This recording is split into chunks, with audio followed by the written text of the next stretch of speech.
Good day everyone, Mr. Cargill here with our next AutoCAD video. For this specific video, I'm going to look at how we go about fixing the hatch scale in AutoCAD.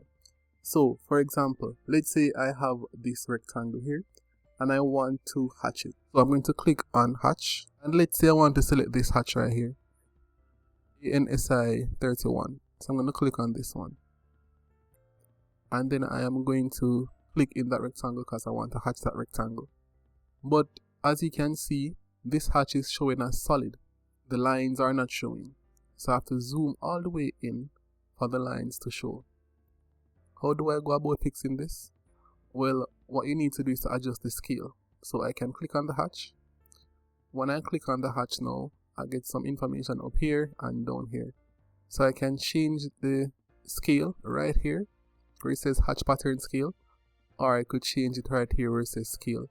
So the scale is now currently at 1 and it looks really small. So let's change it to 50. I'm just trying a number to see what works. So let me see what 50 looks like. And there we go. So that looks good. So that is how you'd go about solving that problem. I do hope that you found this video useful. If you did find this video useful, please remember to like, share, and subscribe. Thank you.